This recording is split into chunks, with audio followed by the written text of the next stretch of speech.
Ya, terima kasih Anda masih bersama kami dalam Dialog Nusantara Siang. Saat ini kami masih bergabung dengan Bapak Sudaryatmo SH selaku pengurus harian dari YLKI. Bapak Sudar, kita Ya, akan lanjutkan dialog kali ini Pak. Seperti kita ketahui bahwa jenis vitamin ivermectin Pak, yang tadinya dikatakan tidak begitu mahal Pak, harganya hanya sekitar 30.000 per papan, saat ini naik drastis Pak menjadi 350.000 hingga 500.000 per papan. Bagaimana Pak solusinya dan apa upaya yang harus dilakukan pemerintah untuk bisa menekan harga obat ini kembali normal Pak? ya, pertama ini ya, dalam situasi pandemi seperti COVID ini kan ada beberapa obat vitamin yang permintaannya cukup tinggi. Mhm, Yang bisa dilakukan pemerintah adalah memastikan ketersediaan tadi. betul. Satu itu. Kemudian yang kedua adalah masyarakat itu mestinya tidak melakukan panic buying. Panic buying Mhm, itu karena merasa bahwa obat ini penting, mhm, dia membeli dalam jumlah jauh di atas kebutuhan kan gitu. betul. Sehingga mengakibatkan kelangkaan dan itu akan berakibat kenaikan harga yang tidak wajar gitu loh. Kemudian dari sisi industri dari sisi industri ini juga tadi Mhm, mestinya dalam situasi seperti ini juga tidak memanfaatkan ini ya, demam tinggi itu untuk mencari keuntungan yang berlebihan berlebihan tadi.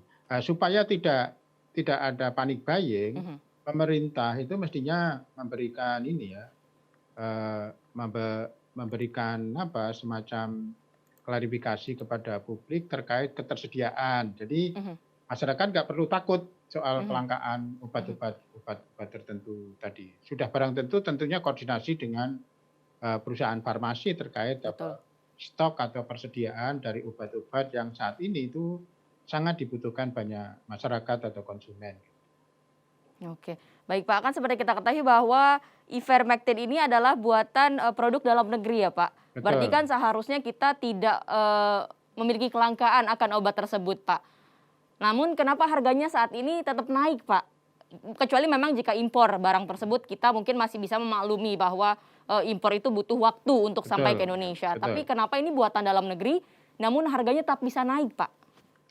Ya ini yang harus menjadi perhatian dan harus didalami tadi, Komisi Pengawas Persaingan Usaha. Jadi fenomena kenaikan harga tidak wajar itu apakah karena berlangsung dalam proses mekanisme pasar yang wajar karena demand permintaannya tinggi sementara stoknya terbatas Mhm, atau ada praktek pelaku usaha yang masuk kategori persaingan usaha seperti yang mhm, saya katakan tadi, melakukan praktek excessive margin. Jadi betul.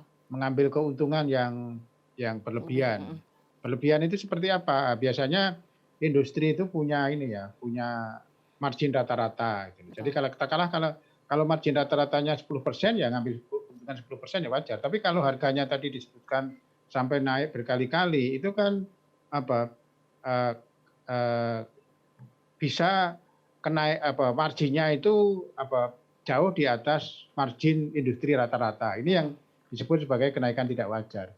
betul, Pak. Lalu kira-kira nih Pak, kita beralih lagi tadi dari, efek tem Ya, ivermectin. Sekarang betul. kita akan kembali lagi ke oksigen, Pak. Kira-kira untuk Ya. stok oksigen sendiri, kapan akan kembali normal, Pak? Ya, ini kan gas gas industri itu macam-macam, terus salah satunya adalah gas medik. Nah, Mhm, ini memang tadi harga tidak wajar karena juga ada demand yang extraordinary, mhm, demand yang di luar kewajaran. Nah, ini yang mhm, juga tadi pemerintah mestinya bisa menghitung sebenarnya kapasitas industri gas medik itu berapa sih dengan kenaikan yang mhm, sangat ekstrem ini, itu apakah bisa gas industri itu masih bisa bisa memenuhi. Terus jadi poinnya adalah tadi ketersediaan. mhm, Pemerintah itu harus memastikan ketersediaan, kemudian, untuk memastikan ketersediaan itu sudah barang tentu, koordinasi dengan industri menjadi sangat penting, mhm, sama tadi supaya harganya tidak bergejolak, mhm, itu ya tadi masyarakat tidak perlu melakukan panic buying. Jadi karena takut kehabisan oksigen, dia borong itu oksigen yang ada. Ini mhm. juga nggak sehat juga gitu loh. Jadi itu yang untuk menjamin ketersediaan. Kalau pemerintah yakin bahwa ketersediaannya cukup, ya pemerintah mengeluarkan statement kepada publik bahwa Mhm. tidak perlu takut, tidak perlu cemas, tidak perlu melakukan aksi borong supaya apa supaya tadi kebutuhan kebutuhan oksigen khususnya gas medik Mhm. tadi itu terpenuhi dan dibutuhkan sesuai dengan kebutuhan masyarakat. Betul. Oke, Pak. Lalu sejauh ini apakah sudah ditemukan adanya penjual atau distributor yang bandel karena menimbun oksigen dan obat-obatan lain, Pak? Ya memang selama ini kan kita fokus ke penanganan COVID ya, penanganan COVID. Jadi kalau masyarakat atau siapapun yang punya informasi dugaan penimbunan itu Mhm. mestinya disampaikan ke Satgas Covid atau ke polisi. Termasuk juga tadi masyarakat menemukan harga antigen yang terlalu murah. Ini Mhm. juga mestinya pemerintah juga membuat patokan harga, sebenarnya harga yang wajar itu berapa. Termasuk juga tadi perdagangan antigen secara bebas di platform online itu Mhm. YLKI mengingatkan supaya masyarakat itu kalau antigen itu ke pelayanan kesehatan. Karena kalau membeli sendiri itu kan untuk mengambil sampel di antigen tadi itu kan butuh pelatihan, butuh Betul. butuh keterampilan khusus, tidak semua orang bisa melakukan. Jadi kalau itu dilakukan sembarang orang, itu akan berdampak ke hasilnya yang tidak Oke. akurat. Jadi pemerintah Oke. juga menurut saya tegas ya. Jadi sebenarnya peralatan kesehatan kayak peralatan antigen itu barang yang dijual bebas atau terbatas. Kalau terbatas mestinya tidak dipasarkan di platform online kan gitu. Mhm. Oke. Baik, Pak. Lalu sanksi apa yang kira-kira tepat, Pak, untuk diberikan kepada para penimbun jika nanti ketahuan telah menimbunkan oksigen dan obat-obatan, Pak? Ya memang dari peraturan perundang-undang yang ada kita punya Undang-Undang Nomor 5 Tahun 99 tentang larangan praktek monopoli dan Mhm. persaingan usaha tidak sehat. Jadi kalau ada indikasi melanggar Undang-Undang Persaingan Tidak Sehat, ya polisi atau KPPU bisa bertindak menggunakan pasal-pasal yang ada di Undang-Undang Persaingan Tidak Sehat. Mhm. Kemudian apa eh, ya kalau perlindungan konsumen itu kita bisa masuk ketika kita bisa membuktikan bahwa produk yang dipasarkan itu substandar, di bawah standar kan. Mhm. Di bawah standar, tidak punya izin edar, macam-macam. Nah, itu kita bisa menggunakan Undang-Undang Perlindungan Konsumen. Oke. Pak, lalu ada bahkan masyarakat, Pak, yang menulis surat kepada Bapak Presiden Ya, tentang apa yang dilakukan oleh para penjual ini, Pak, atas kenaikan ya, ivermectin betul. ini, Pak. Bagaimana Ya, tanggapan Bapak?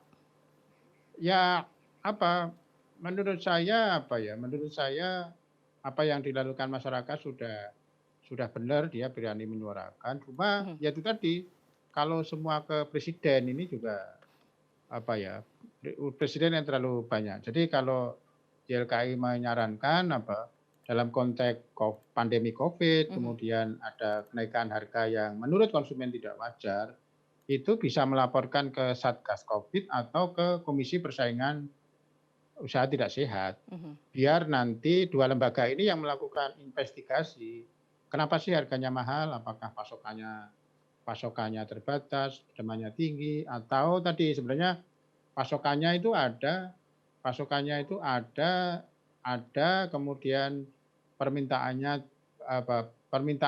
permintaannya tinggi, tapi ada beberapa segelintir pelaku usaha yang memanfaatkan situasi ini untuk apa, menikmati excessive margin tadi, margin Betul. yang berlebihan tadi. Semua Oke. kan bisa di apa, di apa, di dianalisa, di di didalami kan gitu loh. Mhm. Jadi kalau di beberapa negara itu kalau ada sejumlah harga komoditas yang naiknya tidak wajar, eee, pemerintah itu bisa manggil pelaku usaha untuk menjelaskan kenapa hargamu mahal kan Oke. gitu. Kalau pelaku usaha tidak bisa membuktikan, dia bisa masuk kategori tindak pidana ekonomi. Oke. Oke, baik, terima kasih Ya, Bapak terima kasih. Sudaryatmo Esa sudah membagi penjelasannya Ya, mengenai kelangkaan oksigen dan vitamin untuk hari ini ya Pak ya. Terima kasih banyak atas waktunya Pak. sama-sama. Selamat siang.